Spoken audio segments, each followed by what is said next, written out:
Bonjour, bonjour et bienvenue à cette conférence de presse annuelle de Naturalia. Je vous remercie de prendre le temps d'être avec nous ce matin, même si c'est virtuellement, et j'aurais préféré que ce soit en physique. Je voulais également vous partager le plaisir que j'ai à ce qu'on soit aussi nombreux à cette conférence de presse, et on est encore plus nombreux que l'année dernière, ce qui montre bien l'engouement que génère à la fois la bio spécialisée comme secteur et Naturalia comme enseigne en particulier. On va faire cette conférence en deux temps. Je vais d'abord vous présenter les résultats 2019, puis forcément, car c'est un sujet pour tout le monde, ce qui s'est passé durant le Covid-19 chez nous, et peut-être qui n'est pas encore terminé évidemment, et puis ce qu'on prévoit pour 2020, ça devrait durer une demi-heure, et puis on gardera une demi-heure par la suite pour des questions si vous en avez.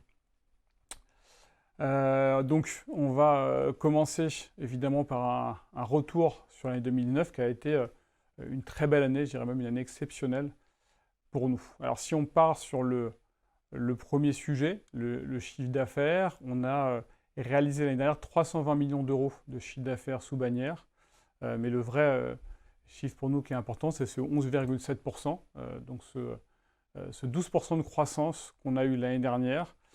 C'est deux fois la croissance de notre secteur, qui est le marché de la bio spécialisée. Ça fait 3 années de suite qu'on surperforme le marché, et c'est l'année, je pense, qu'on le surperforme le plus. À notre sens, on doit être l'enseigne qui performe le plus en bio spécialisé cette année. Alors, forcément, quand on fait le bilan, on se pose la question, qu'est-ce qui fait qu'on a eu ce succès? Et nous, on est assez convaincus que c'est notamment lié à la stratégie qu'on a définie il y a 2 ans, qu'on appelle Naturalia commerçante et engagée, donc avec bien ces deux volets, qui remettent le client au centre. Et alors, deuxième chiffre et résultat qui est important pour nous, c'est justement cette préférence que nous donnent les consommateurs. Je vais vous donner quelques chiffres. Le plus important étant effectivement ce classement des enseignes préférées des Français.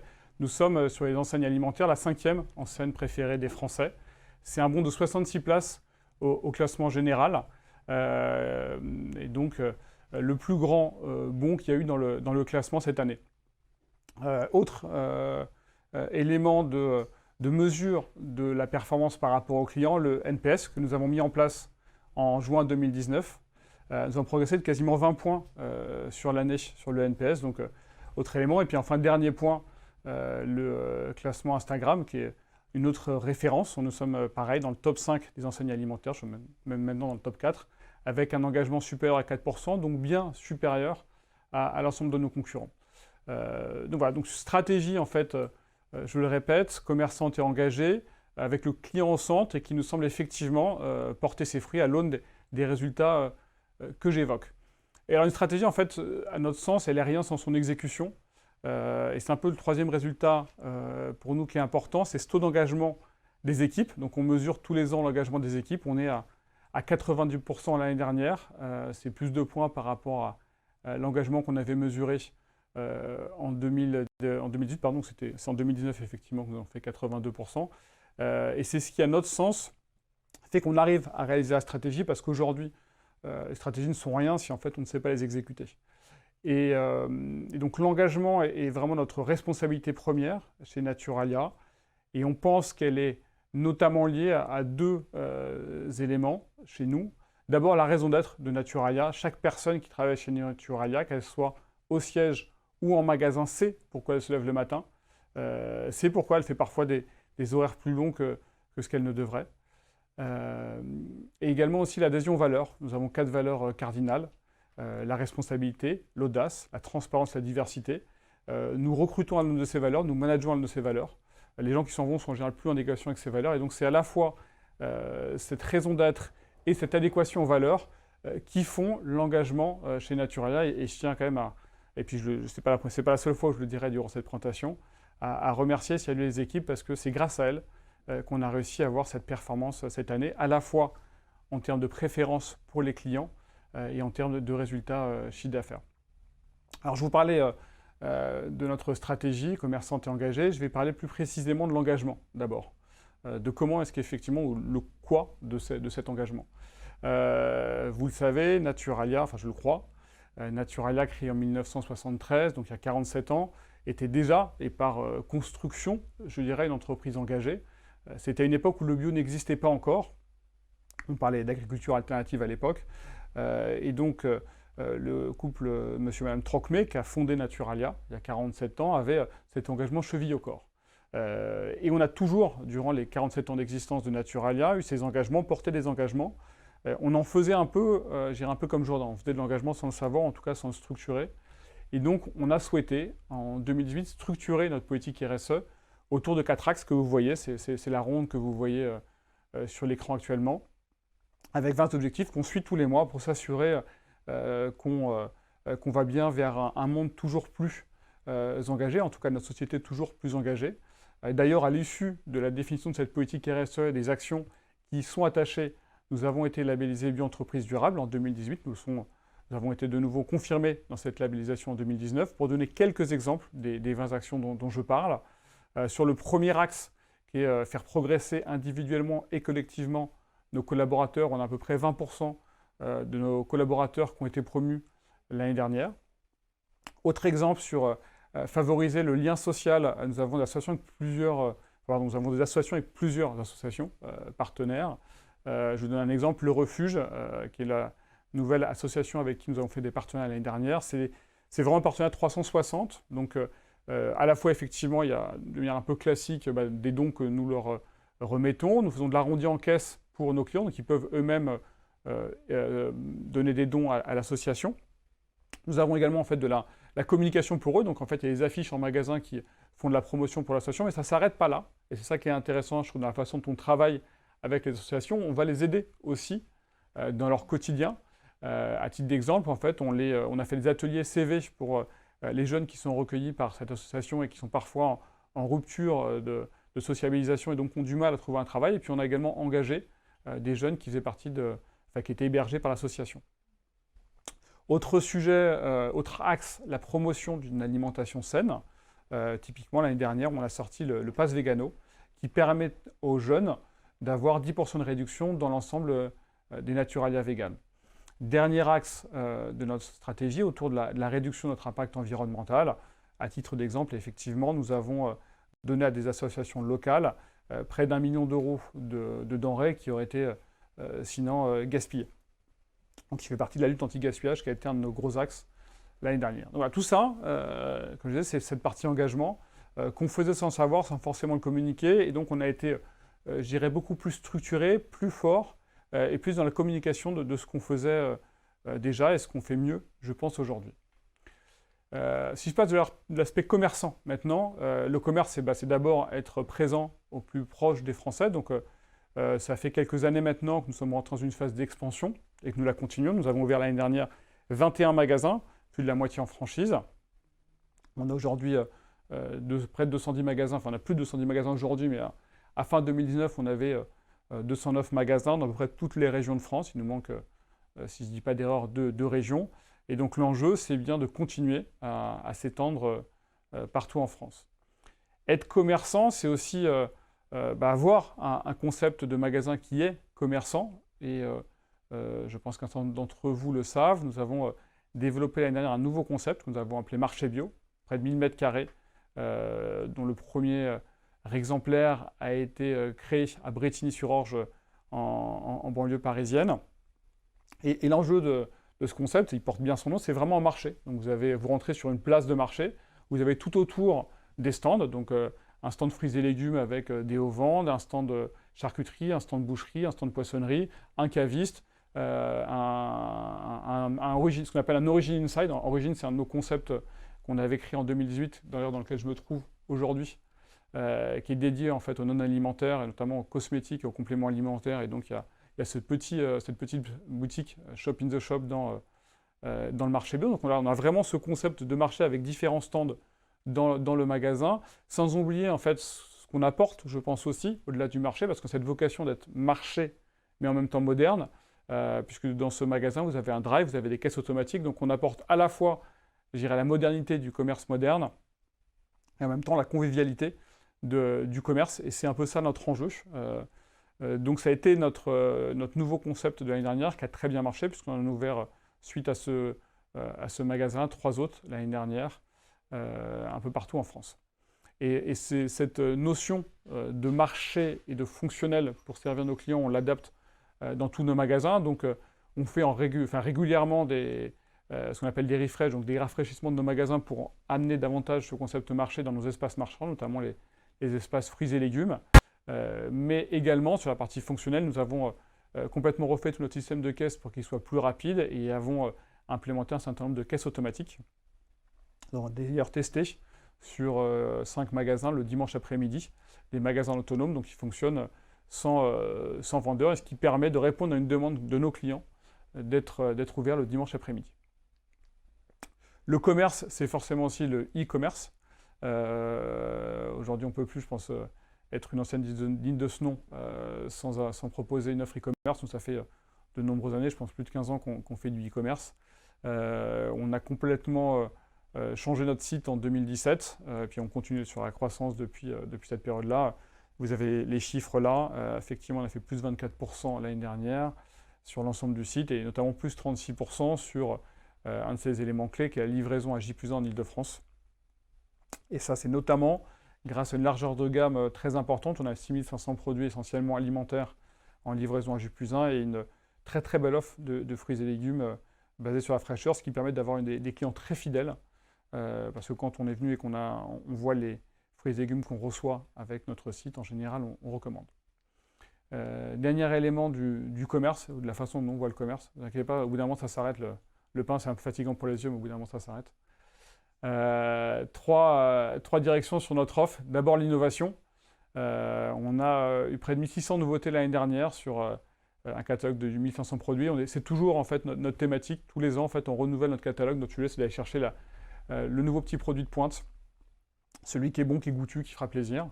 Et on a augmenté de façon importante notre catalogue de MDD. On est passé de 150 à 250 MDD. Donc ça, c'est vraiment l'innovation qui est notre fer de lance dans notre offre. Deuxième sujet, c'est la France. On a toujours été très fort sur cette dimension France. On a effectivement près de 90% de nos fournisseurs, c'est dommage, on a 89, mais près de 90% de nos fournisseurs qui sont des PME et TPE françaises. Notre pain est toujours local, c'est-à-dire qu'il est vraiment fait par des boulangers qui sont à moins de 100 km et livrés tous les matins dans tous nos magasins, et parfois plusieurs boulangers par magasin. C'est pas indiqué là, mais en fait, pareillement, les fruits et légumes, en fait, 30% de nos fruits et légumes sont cultivés à moins de 150 km de nos entrepôts. Donc on est toujours sur cette notion de France et de local qui est de plus en plus importante. Et enfin l'engagement qui passe chez nous par plusieurs sujets. J'évoquais tout à l'heure le pass végano. On a aussi augmenté les produits en vrac. On est passé de 140 à 200 produits en vrac. Le sans emballer est un point important de nos engagements. Et protection périodique, là c'est intéressant je trouve parce que vous l'avez peut-être vu à l'automne, on a fait une campagne effectivement sur les protections périodiques parce que pour nous l'engagement, et comme je le disais tout à l'heure, c'est pas juste un engagement par rapport aux produits, c'est aussi un engagement sociétal et on avait à cœur de pousser un sujet qui nous paraissait important, de lever un peu le tabou des règles s'il en reste et en tout cas d'évoquer le fait que la bio ça ne s'arrête pas à l'alimentaire, ça passe aussi par les protections hygiéniques et ça a eu à notre sens une très belle répercussion, à la fois en termes d'image et puis en termes de vente. On a fait plus de 100% sur les protections périodiques suite à cette campagne. Voilà un peu le bilan 2019. Je vais terminer ça par une petite vidéo, de ce qu'on a fait en 2018 et en 2019, qui est le marché bio, qu'on fait tous les ans normalement au début de l'été, qu'on n'a pas fait cette année, et pour cause, qui a vocation à montrer notre conviction, qui est qu'en fait, Natura, ce n'est pas un supermarché, c'est un marché. Et donc, c'est vraiment l'expérience client qu'on souhaite démontrer et montrer à nos clients. Voilà, je vous laisse voir la vidéo.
Voilà. Bon, petite pause vidéo pour clore 2019. Et puis je vais enchaîner par effectivement ce qui nous a tous préoccupés durant les derniers mois, qui est la crise Covid-19 et la façon dont on l'a gérée, ses conséquences pour nous. La crise, ça a été pour nous un moment forcément très intense, qui nous a vraiment repositionné dans cette mission qu'est la nôtre de nourrir les Français, comme l'ensemble des enseignes alimentaires. Et il a fallu qu'on fasse preuve à minima deux des valeurs que j'évoquais tout à l'heure, qui étaient la responsabilité et l'audace. Donc voilà, des moments de forte responsabilité, mais dont on s'est plutôt bien sorti, et c'est ça que j'aimerais vous exposer aujourd'hui. 5 priorités d'abord de ce qu'on a mis en place. On s'est assez tôt, je dirais, mis en capacité de répondre à la crise. Donc dès fin février, on a mis en place une cellule quotidienne pour gérer ces différents sujets. Donc d'abord la sécurité sanitaire qui était effectivement notre premier enjeu, préserver la sécurité de nos collaborateurs et de nos clients. Donc pour cela, d'abord on a effectivement mis en place les gestes barrières très tôt, début mars, puis mis en place des plexiglas de protection pour les caisses, puis filtrer les entrées. On a ensuite travaillé effectivement à la mise en place de gel hydroalcoolique et de masques pour nos collaborateurs, ça quasiment dès le 20 mars, et puis désormais il y a effectivement du gel hydroalcoolique, non pas seulement pour nos collaborateurs, mais également pour nos clients. Ça, c'était vraiment l'enjeu des premières semaines, de s'assurer qu'en fait on pouvait continuer à demander à nos collaborateurs de venir et puis d'apporter un environnement sécurisé pour nos clients. On continue à travailler dessus. Je vous parlais tout à l'heure du plexiglas, on continue à travailler sur les plexiglas encore plus renforcés, encore plus sécurisants. Je vous parlais aussi du filtrage d'entrée, on est en train de travailler sur des systèmes de comptage automatique pour nous assurer que nos magasins ne sont jamais surchargés. Donc ça a été un sujet et ça le reste. Les équipes ensuite, effectivement, un certain nombre de nos équipes magasins n'ont plus pu venir en magasin, d'abord pour des sujets de garde d'enfants, parfois pour des sujets de fragilité, donc c'était des personnes à risque qui ne pouvaient pas venir en magasin. Donc il a fallu très vite renforcer les équipes, donc on a recruté près de 300 personnes sur un effectif de 1500 personnes en quelques semaines. Ensuite, sécurisation des approvisionnements. Effectivement, vous l'avez vu, vous le savez. Il y a eu d'abord une ruée vers tout ce qui était commerce alimentaire en début de confinement. Donc, il fallait remplir les magasins. Et puis, l'activité était extrêmement soutenue, beaucoup plus soutenue que d'habitude. Donc, il a fallu trouver des solutions. On en est heureusement très bien sorti. On travaille très, très bien avec nos fournisseurs, de manière générale. Donc, on s'est adapté avec eux. On a été chercher de nouveaux fournisseurs parfois quand ils ne pouvaient pas fournir. On s'est adapté à ce qu'ils pouvaient nous fournir, donc vraiment dans la discussion. On a aidé certains de nos fournisseurs qui avaient du mal à écouler, notamment je pense aux fraises, aux asperges, aux patates, pour des raisons différentes, soit pour des questions d'export qui n'existaient plus, soit pour des questions de restauration qui n'existent plus. Mais donc voilà, c'était vraiment une très belle activité. Je remerciais tout à l'heure nos collaborateurs, mais je pense que vraiment on ne s'en serait pas sorti dans cette crise sans nos fournisseurs, les transformateurs comme producteurs, et donc je tiens aussi à les remercier de leur soutien, alors qu'ils étaient dans la même situation que nous, avec des problématiques aussi de gestion d'équipe et de sécurisation de leurs usines ou de leurs champs qui n'étaient pas évidentes. Quatrième priorité, c'était effectivement de réinventer les courses. Je vous le dirai après, mais je peux vous le dire maintenant, ce n'est pas une surprise, c'est à quelques secondes d'avance. On a fait x5 sur le e-commerce, et donc fallait aller vite, fallait développer ses capacités de préparation, ses capacités de livraison. Et là encore, en quelques semaines, on s'est mis en capacité de préparer et livrer 5 fois plus qu'on ne faisait d'habitude.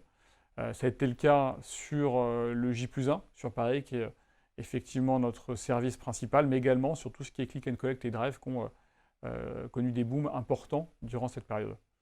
Enfin, il s'agissait pour nous de ne pas nous arrêter là et de ne pas nous regarder le nombril. C'était important dans ce moment-là de continuer de faire preuve de solidarité. On n'a pas forcément marketé, je dirais, durant la période, mais là, je peux vous le dire.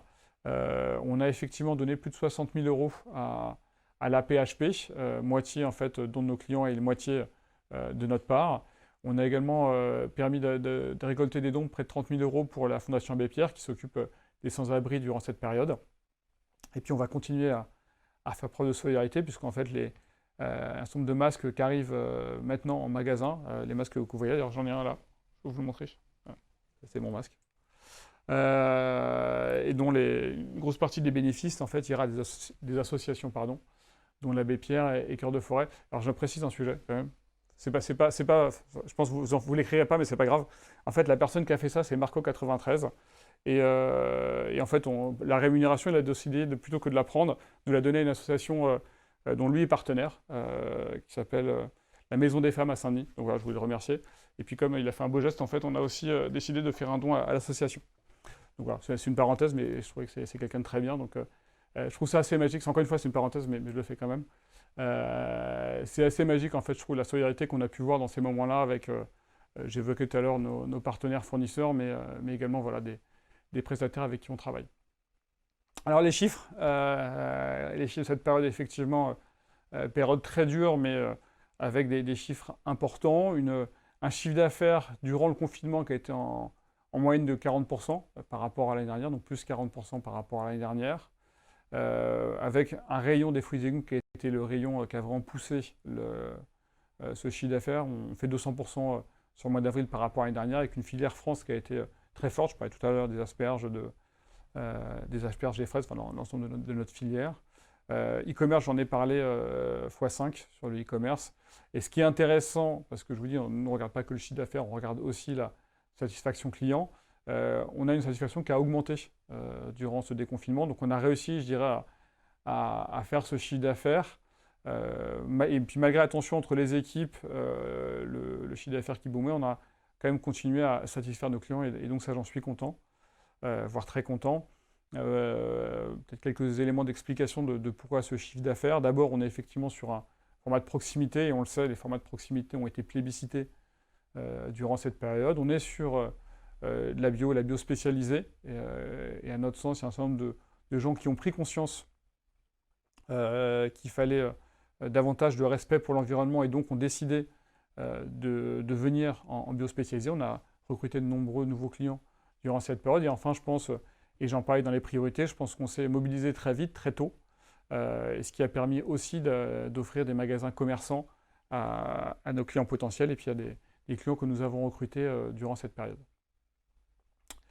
Alors, dernier sujet, peut-être sur le bilan, puis après je vous dirai de toute façon concrètement ce que ça veut dire pour nous, parce qu'on a quand même retenu des choses du Covid, et puis il y a des conséquences du Covid qu'on va intégrer dans ce qu'on va faire en 2020. Je vous parlais tout à l'heure de l'engagement de nos équipes. En fait, rien de ce que j'ai raconté n'aurait été possible si l'ensemble des équipes au siège comme en magasin n'avaient pas eu cet engagement et cette agilité dont ils ont fait preuve. On a fait un questionnaire là, il y a 2 semaines, et effectivement, ce chiffre de 80% qui revient, qui est le même entre guillemets qu'avant le Covid. Plus de 80% de nos équipes ont dit qu'elles étaient engagées, qu'elles étaient très sereines. Et voilà, c'est ce qui m'intéresse le plus. Considère qu'en fait, on ressort plus fort après le Covid qu'avant. Que ça nous a soudés, qu'en fait, cette épreuve, qui a été encore une fois difficile, hein, c'était beaucoup de travail, c'était de la tension, nous a fait sortir plus grand, plus fort. Et donc c'est ce qui, moi, me rend serein pour le reste de l'année 2020 et 2021, dont on sait qu'il va y avoir une crise économique, c'est qu'on a montré qu'on était capable d'être engagé, d'être agile, et on en aura besoin dans les mois, voire les 18 mois qui arrivent. Et donc c'est ce qui me permet d'aborder l'année 2020 avec sérénité. Alors si on passe effectivement à 2020, en gros, pour nous, l'année 2020, ce sera la continuité de la stratégie que j'évoquais. Naturalia, encore une fois, commerçante et engagée, ça en continuera, ça reste notre leitmotiv. Mais en même temps, l'intégration dans cette voie des conséquences du Covid qu'on ne peut pas éluder, même si effectivement il y a beaucoup de signes positifs actuellement. Mais de toute façon, la crise économique qui va s'en suivre, a priori, elle va devenir quoi qu'il arrive. Alors, je vais d'abord parler de l'engagement.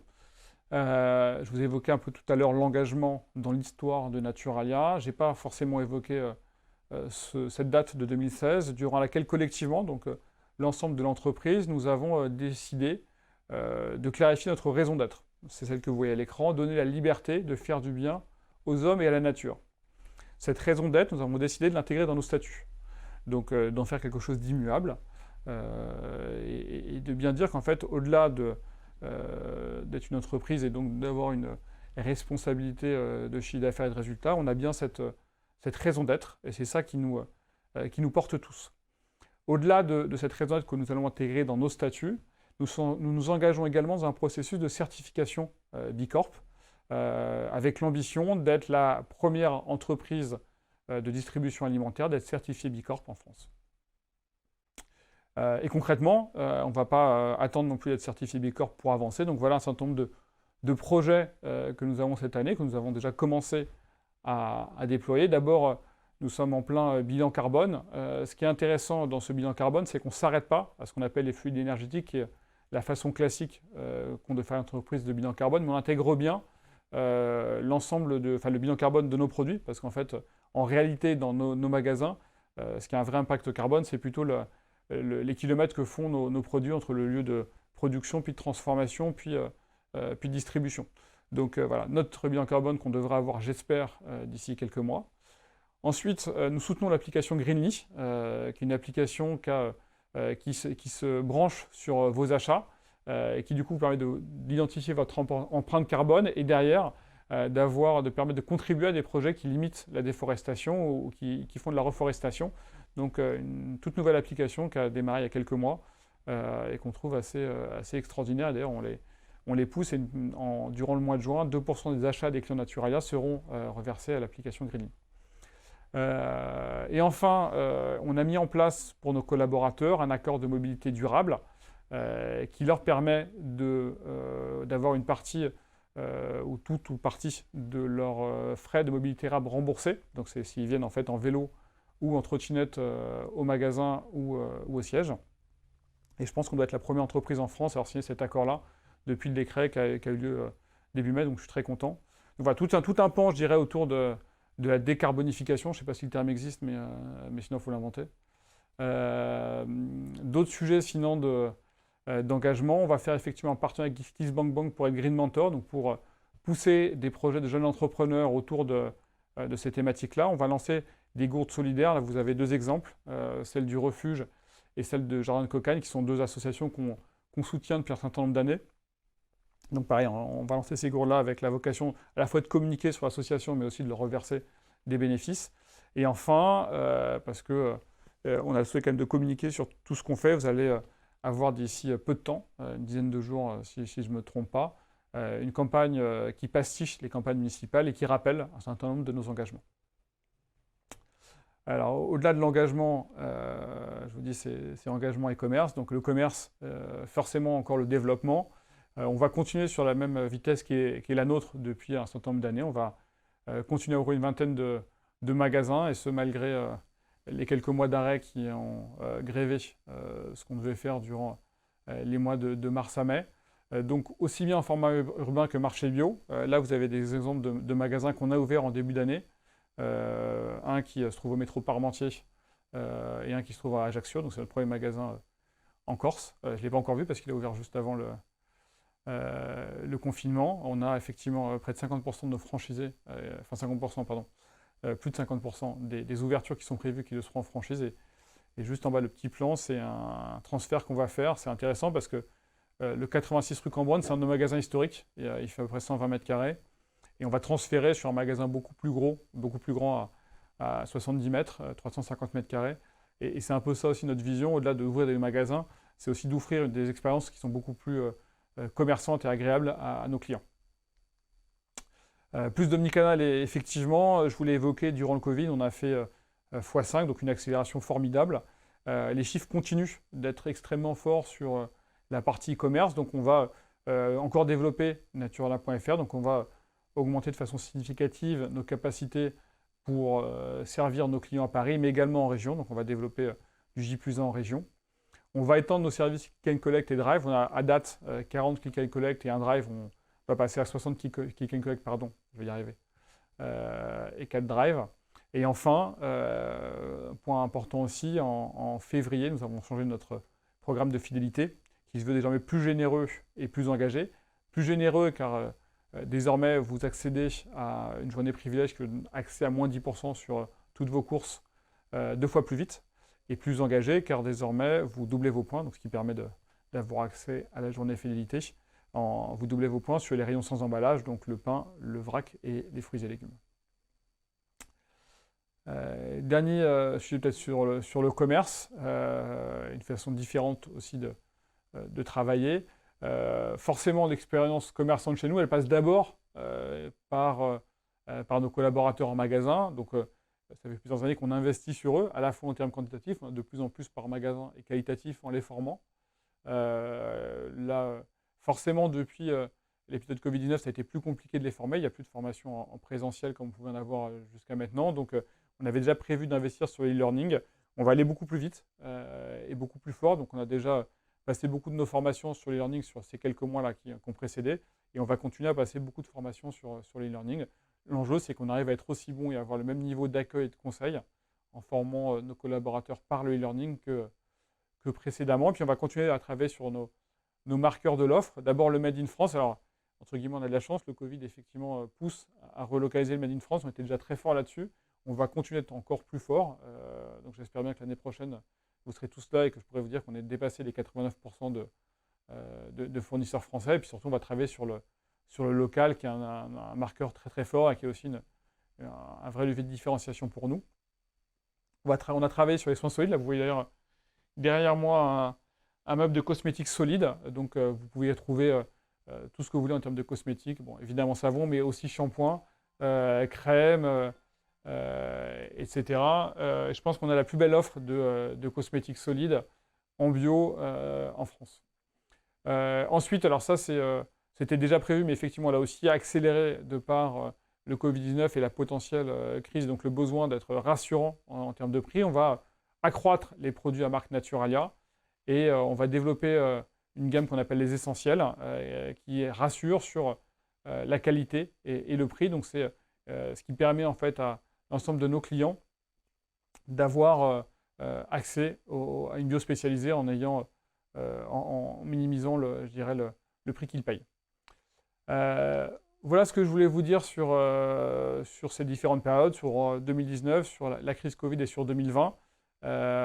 Merci d'avoir écouté. Et puis maintenant, je vais passer aux questions. Alors, nous avons une première question, Nicolas Monnier, de l'officiel de la franchise, qui souhaite savoir si vous avez reçu des candidatures pour des ouvertures de magasins, en franchise bien sûr, pendant ces 2 mois de confinement. Alors, je vous confirme qu'effectivement, on a reçu beaucoup de demandes durant ces 2 mois de confinement. D'abord de franchisés actuels qui voient les performances sur leur magasin ont souhaité accélérer des projets qu'ils pouvaient avoir sur le parc existant, mais également effectivement des gens qui avaient peut-être ce projet en tête et qui, voyant l'engouement pour l'alimentaire, et notamment l'alimentaire bio, ont sauté le pas, en tout cas ont souhaité sauter le pas durant le confinement. Il y a une deuxième question de Marie Bartnick du Figaro, qui souhaite savoir quelle est la part des ventes en ligne chez Naturalia et quelle est la part du partenariat avec Amazon dans ce chiffre. Et finalement, que visez-vous pour 2020 ? Alors, sur la part de l'e-commerce chez nous, c'est quelques pourcents. Voilà. Amazon, très très faible là-dedans. L'essentiel et la très très large majorité du chiffre d'affaires est fait par notre site naturalia.fr. Ça doit être de l'ordre d'un rapport de 1 à 10 entre les deux canaux. Et l'ambition pour 2020, écoutez, ne serait-ce que parce qu'on a fait x5 durant 3 mois. On ne se fixe pas d'ambition, mais on va être sur un multiple, un bon multiple. Alors toujours Nicolas Monnier de l'officiel de la franchise qui souhaite savoir le panier moyen pendant le Covid, enfin pendant le confinement j'imagine, et s'il y a eu une hausse du nombre de clients, si vous l'avez effectivement quantifié. Alors, il y a plusieurs éléments durant le Covid. Le panier moyen effectivement a augmenté de 70% chez nous, donc ce qui a été extrêmement important. Il y a eu des nouveaux clients, on le sait, puisqu'en fait on a recruté des clients. En fait, la plupart des clients chez nous ont une carte de fidélité et on a eu de nombreux nouveaux clients qui ont pris leur carte de fidélité et qui continuent à venir aujourd'hui. Donc on sait qu'on a eu des nouveaux clients et qui sont restés. Alors, toujours Marie Bartnick du Figaro, comment évoluent vos ventes post-confinement? Quelle progression par rapport à l'année dernière? Elles sont toujours très fortes. Alors, on ne communique pas forcément sur les ventes post-confinement. On est largement au-dessus de ce qu'on avait prévu avant le confinement. On n'est pas aux 40% qu'on avait durant le confinement. Elle pose également la même question pour le e-commerce. La même réponse. On n'est pas à x5, mais on est quand même très très élevé. On est toujours sur des multiples importants. D'accord. Laura Duponchel de Biolinéaire qui souhaite savoir comment ont évolué les ventes chez Naturalia depuis le déconfinement. Bon, ça, vous venez d'y répondre, pardon. Et est-ce que la crise du Covid remet en question la politique d'ouverture de magasins Naturalia pour 2020? Ah non, au contraire, ce que je vous disais, enfin, déjà en fait, on est toujours sur ce qu'on avait prévu. Donc tous les, à la fois en intégré et en franchisé, tous les gens qui avaient l'intention et la vocation d'ouvrir des magasins, voyant les chiffres qu'on fait, sont renforcés dans leur souhait. Et au contraire, effectivement, il y a des gens qui se sont manifestés. Donc après, les dossiers peuvent être longs à monter. Donc on ne sait pas s'ils ouvriront en 2020 ou en 2021. Mais on sera plutôt au-dessus de ce qu'on pensait faire avant le confinement qu'après, malgré, je vous dis, 3 mois d'arrêt des chantiers qui ont été un peu compliqués. Nous avons aussi deux questions de la part de Claire Boulot de Challenge.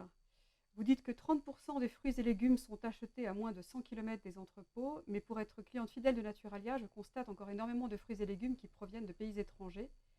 Donc très difficile d'acheter des fruits et légumes made in France dans vos magasins. Que faites-vous pour améliorer ça? Des projets de filière en amont pour sécuriser davantage l'approvisionnement? Alors, je vous réponds sur plusieurs sujets. En fait, quand on veut avoir, enfin, je prends l'exemple des tomates, en fait, c'est un bon exemple. Enfin, exemple des agrumes. Si on veut des agrumes, en fait, des agrumes, en France, ils n'en poussent qu'en Corse, une quantité extrêmement limitée. Donc, les agrumes, vous êtes obligé d'aller chercher en Italie, en Espagne. La tomate, on est un peu sur le même sujet. Si on veut respecter ce qui est notre cas, le fait de ne pas pousser sous serre chauffée, vous en avez très peu en France avant l'été. En fait, il y a 3 mois où vous avez vraiment des tomates. Tout le reste, il faut aller chercher en Espagne ou en Italie. Donc, notre sujet à nous, il est plus d'aller sourcer le bon produit, le plus proche possible, en fonction de ce que demande le client. Donc, on préfère effectivement nettement faire monter en train une tomate d'Espagne avec un impact carbone qui est très faible que vendre une tomate française sous serre chauffée qui a un impact carbone cette fois supérieur. Donc ça, c'est un postulat qui est le nôtre. On a le souhait de pouvoir proposer en fait une vraie diversité de fruits et légumes, être comme un maraîcher et donc avoir une vraie diversité. Et à un moment dans l'année, en fait, malheureusement, on n'est pas dans les pays du sud de l'Europe. En fait, on a une variété qui est relativement limitée, donc qui, en France, effectivement, est plutôt sur champignons, légumes racines et salades. Et c'est parfois un peu triste si on met que des légumes racines. Donc, effectivement, je vous le confirme, il y a parfois chez nous des produits Espagne, Italie, mais je pense que, alors, je n'ai pas le chiffre d'affaires, mais je me renseignerai, comme ça je pourrais répondre à la question peut-être a posteriori. L'essentiel de nos produits viennent quand même de ces 3 pays-là. Donc on est quand même sur du local et toujours non serre chauffé. Donc ça, c'est le premier élément de réponse. Et donc la filière France, effectivement, qui était le deuxième élément de réponse, je vous confirme qu'effectivement, on travaille sur une filière France et pour renforcer ces liens-là. Et ça fait à peu près plusieurs années. En fait, chaque année, on a plus de France et on continue et on continuera. Ce qui est intéressant, je dirais, c'est vraiment, j'évoquais tout à l'heure en 2018 ces engagements-là, ces directions-là qu'on a prises. Ce qui est intéressant là-dedans, c'est que tout le monde peut rentrer dans cette démarche-là. Et en fait, ce qui est intéressant, c'est moins le point de départ que les progressions année après année. Et c'est vraiment dans cette démarche-là qu'on est nous. On connaît notre point de départ, il est ce qu'il est, et notre sujet à nous, c'est de nous améliorer année après année. Il y a une deuxième question toujours de Claire Boulot, de Challenge. Le positionnement prix de Naturalia, je le trouve élevé, alors qu'une crise économique majeure se profile et que le pouvoir d'achat s'annonce comme une préoccupation majeure des Français. Ce positionnement ne risque-t-il pas de vous desservir? Prévoyez-vous des mesures en faveur des ménages modestes? D'accord. Alors, plusieurs éléments par rapport à ça. Alors, en positionnement prix, ça dépend à quoi on se compare. Nous, on mesure notre indice prix. En fait, on est dans le marché, donc on n'est pas plus cher par rapport à un produit équivalent. Après, effectivement, si on compare je dirais, des tranches de jambon élevées en batterie en Hollande versus un cochon élevé en plein air, en tout cas en élevage bio par une petite PME française, on ne peut pas être au même prix de revient, donc on ne sera pas au même prix de vente. Et nous, on n'a pas vocation en fait, à vendre de l'élevage intensif, donc on ne sera pas sur des prix extrêmement bonne ne pourra jamais l'être parce qu'en fait, on voit une qualité et on voit une rémunération du producteur. On est, encore une fois, une entreprise durable, donc on a aussi ces relations avec les fournisseurs qui veulent qu'en fait, on leur laisse de la marge, donc on pressure pas nos fournisseurs. Donc, à partir de ce moment-là, en fait, on a un prix de revient qu'on estime juste. C'est notre négociation avec le fournisseur. Et après, on a une marge qui nous permet en fait d'ouvrir les magasins et de servir nos clients.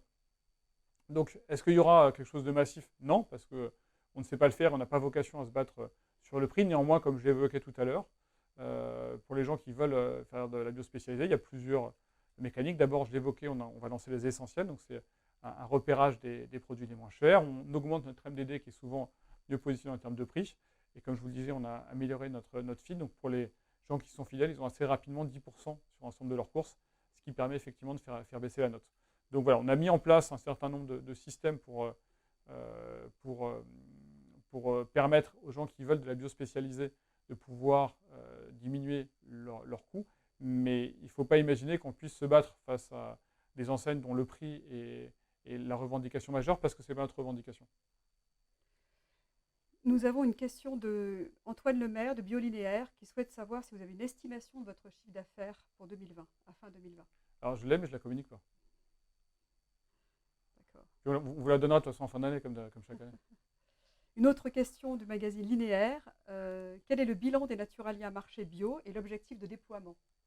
Alors c'est un très bon bilan. Je vous le disais, en fait, ça a été à la fois en termes d'image, ça correspond exactement à ce qu'on voulait faire, commerce et fonctionnalité, modernité. Donc on a ouvert je crois, en avril dernier. Dans la foulée, en fait, il y a 3 candidats franchisés qui ont souhaité en ouvrir, donc ouvert en 2020, et il y en a un certain nombre dans notre pipe. Donc très bon résultat en termes de chiffre d'affaires sur le premier, sur les 3 qui ont ouvert. Et donc c'est vrai que c'est un modèle quand on a l'espace pour le faire. Donc il faut plus de 450 mètres carrés, et on est plutôt sur un modèle périurbain, mais dès qu'on a l'espace pour le faire, c'est un modèle qui fonctionne extrêmement bien. J'ai une question aussi de Philippe Bertrand des Échos qui souhaite savoir quel est votre plan de développement à 5 ans. Je vous dis, on continue effectivement l'expansion. Ça fait 4-5 ans qu'on est entre 20 et 35 magasins par an. Donc on restera, je dirais, sur ces chiffres-là dans les prochaines années, entre 20 et 35 magasins par an a priori.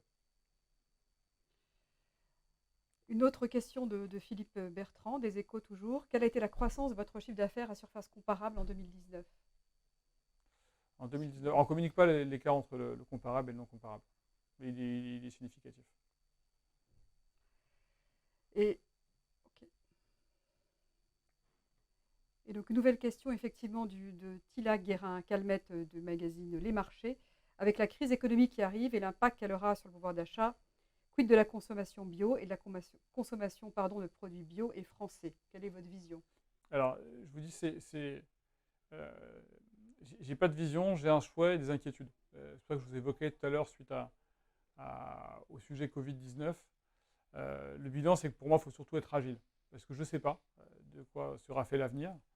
On a forcément des espoirs quand on voit qu'il y a eu cet engouement pour le bio durant le confinement. Des gens qui, il nous semble, ont pris conscience de la nécessité de préserver la planète. Donc, on a cet espoir-là que le bio perdure, que la relocalisation de la France, dont on se fait le chantre, et comme on vous le disait, 90% de nos produits sont français, presque.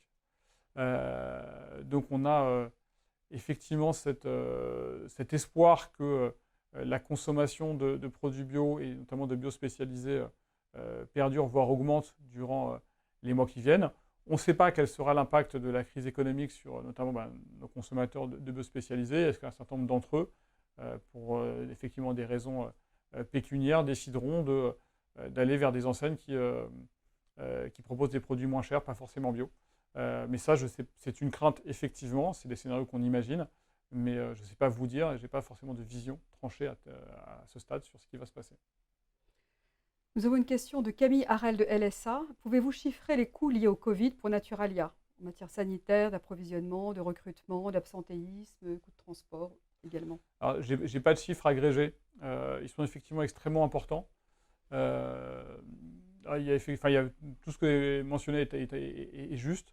Il y a eu d'abord des coûts, ce qu'on appelle des CAPEX, des coûts capitaux, parce que tout ce qui est plexiglas, les solutions de comptage, etc., c'est des coûts importants d'investissement. On a des coûts opérationnels, des agents de sécurité en plus pour filtrer à l'entrée des magasins, tout ce qui est gel masque. Donc, des coûts sécuritaires extrêmement importants, mais je ne sais pas vous le chiffrer. Des coûts ressources humaines aussi très significatifs, à la fois parce qu'on a versé une prime, l'équivalent de 2 000 € pour un temps complet pour nos salariés en magasin qui étaient donc présents durant le Covid, mais aussi, comme vous le dites, sur les sujets que vous évoquez. Donc, il y a eu beaucoup de surcoûts, mais on n'a pas encore fait à date la consolidation de tous ces coûts.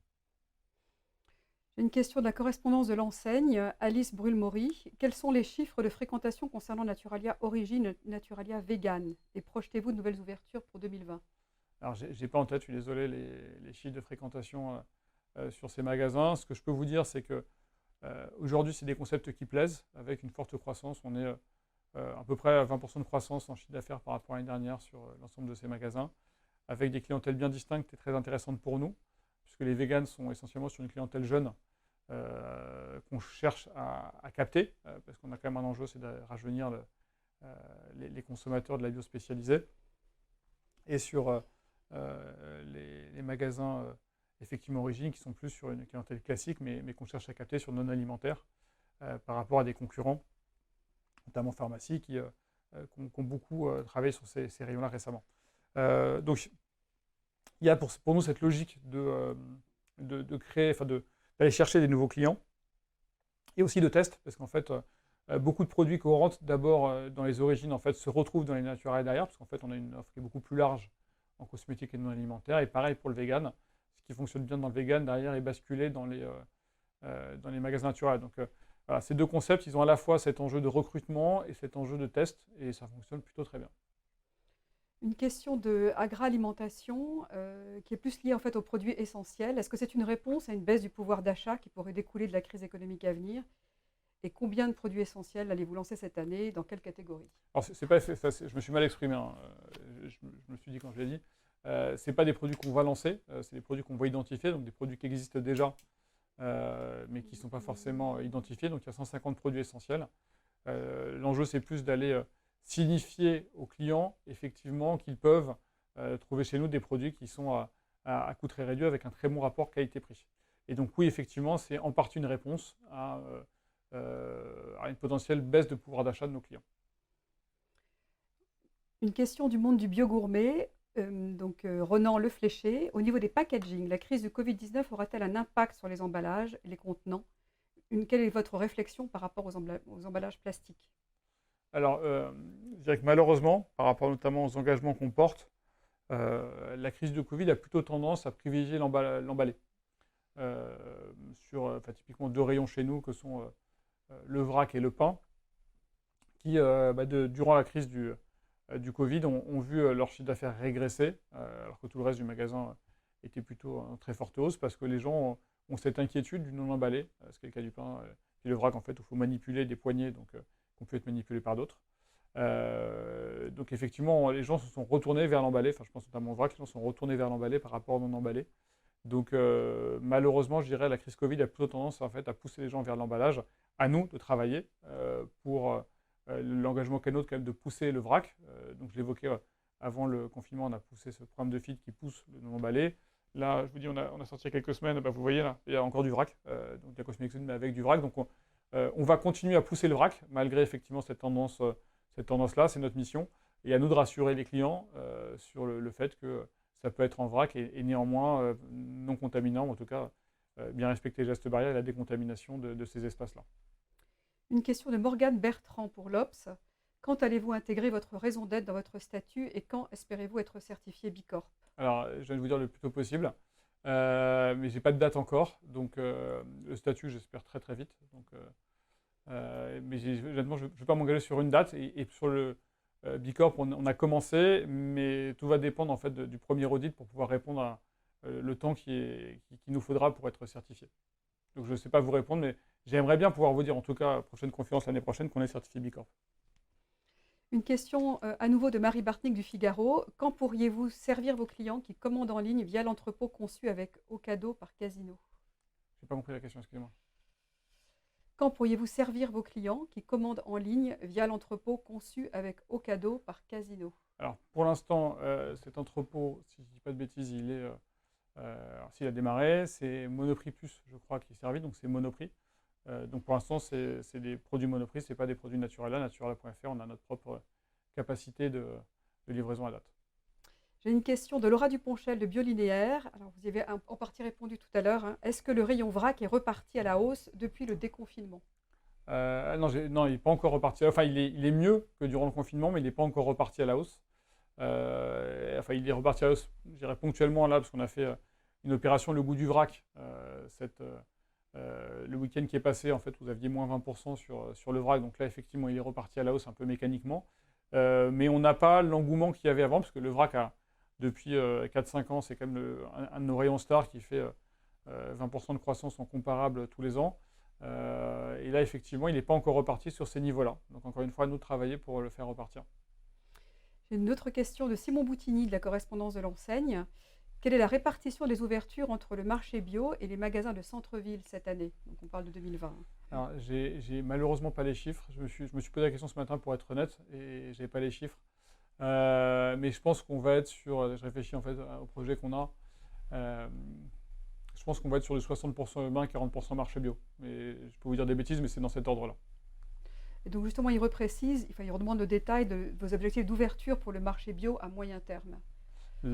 Pour moi, effectivement, on doit être sur le marché bio, doit faire au moins la moitié des ouvertures. Okay. Et enfin, une troisième question. Quelle différence de progression de chiffre d'affaires sur la période post-confinement entre centre-ville et périphérie, qui, on le sait, a beaucoup mieux fonctionné que les rues marchandes? On n'a pas connu ces éléments-là. Chez nous, on est quand même majoritairement centre-ville et ça a très bien fonctionné, si ce n'est les quelques quartiers parisiens qui étaient déserts. Je pense là, je comprends ce que vous dites du coup. Les centres-villes vraiment très touristiques, typiquement les arrondissements du centre à Paris ou vraiment la presqu'île à Strasbourg. Effectivement, ces quartiers-là ont été plutôt touchés et ça redémarre, mais pas encore follement. Ce qui continue à très très bien performer, en fait, c'est tout ce qui est plutôt résidentiel. Nous avons une question de Léa Le Surf, de Circuit Bio. Vous parlez de 60 clics et collecte et 4 drives à terme. Quand seront-ils ouverts et allez-vous développer ces services en région et où? Et quelle région en France visez-vous pour les ouvertures de magasins? D'accord. Sur tout ce qui est click and collect et drive, ça va être très rapide, hein, ça va être dans les mois qui viennent, donc normalement ça devrait être réalisé à la rentrée. Les drives, en fait, ça va être en Ile-de-France et en Alsace notamment, qu'on prévoit de les faire, mais aussi potentiellement en région, mais on n'a encore rien de complètement sûr, parce que la plupart, le drive s'adresse surtout au marché bio. Et les marchés bio en province, c'est des franchisés, donc il faut qu'on travaille avec eux. On n'a pas encore l'engagement à faire, mais je peux vous dire en tout cas que les drives que j'évoquais, ils sont fermes, puisque c'est en intégré. Le click and collect, pour le coup, c'est partout. Il y en a déjà en fait présents à Nice, à Lyon, et on va continuer en fait à les développer en Ile-de-France comme en région. Et par rapport à votre question sur dans quelle région, en fait, je vous montrerai la carte de France, c'est à dessein. On veut couvrir la France. On a encore une question de Philippe Bertrand des Échos. Donc, si l'on considère que vous avez ouvert une vingtaine de magasins en 2019, soit une hausse de 10% de votre parc, on peut estimer que cela représente l'essentiel de la hausse de votre chiffre d'affaires qui est de 11%. Et donc, cela veut dire que votre croissance à surface comparable a été nulle? Alors non, ce n'est pas le cas. En fait, si vous faites bien les calculs, les magasins n'ouvrent pas tous au 1er janvier, malheureusement. Voire ils ouvrent souvent en fait, au dernier trimestre. Donc la contribution des magasins ouverts en année est extrêmement faible dans le chiffre d'affaires.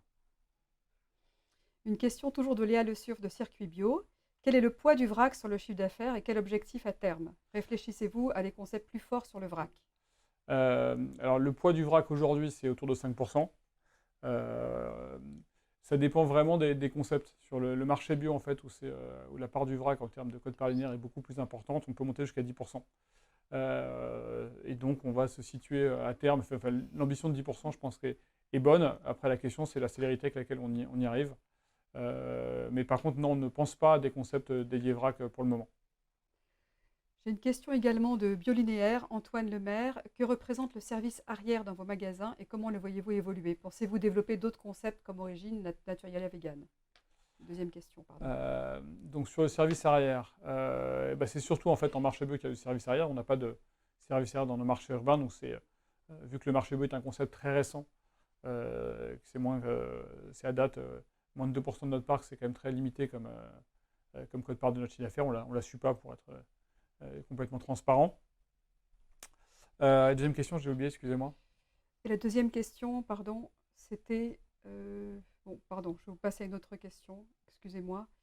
De Linéaire, la Casino Bio, c'est une nouvelle enseigne concurrente pour Naturalia, ou quelle articulation entre les deux enseignes du groupe Casino?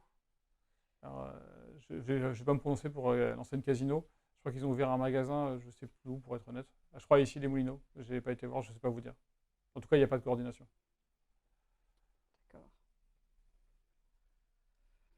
Et enfin, toujours une question de la correspondance de l'enseigne, donc Alice Brûle-Bory.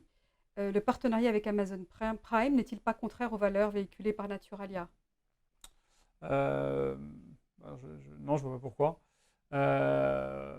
Encore une fois, nous, on est commerçants et engagés. Commerçant, ça veut aussi dire être là où sont les consommateurs. Donc nous, on sait qu'il y a des consommateurs, notamment sur Paris, qui ont décidé d'aller sur Amazon et de se faire livrer leurs courses alimentaires sur Amazon. Jusqu'alors, ils avaient le choix essentiellement sur de l'alimentaire conventionnel. Et puis nous, on leur apporte en fait une bio spécialisée. Notre sujet à nous, c'est d'apporter la bio spécialisée là où sont les clients. Donc non, je ne pense pas que ce soit un sujet enfin, je ne vois pas en quoi ça contredit nos engagements. J'ai pas de problème en fait avec, je ne sais pas si ça fait référence au fait qu'ils sont américains, mais j'ai pas de problème en fait avec l'origine de nos partenaires. Enfin, la nationalité des partenaires ne fait pas partie des critères de choix des gens avec qui je travaille. J'ai une question de Claire Boulot à nouveau de Challenge, qui souhaite savoir si vous avez des éléments d'explication sur le départ de Franck Poncet. Non. Il est parti de l'entreprise, on s'entendait extrêmement bien. C'est lui qui m'a recruté. Quand il est passé président, c'est lui qui m'a nommé directeur général, donc on s'entendait très bien, mais voilà, il est parti. J'ai également Florence Taillefer, les éditions Dover, qui demande si sur les essentiels, est-ce que ce sera une gamme vraiment dédiée ou bien juste des stop rayons? Je pense que j'ai répondu à la question. Répondu tout à l'heure. Je pense qu'on a fait le tour de toutes les questions en fait, qui sont Parfait. arrivées.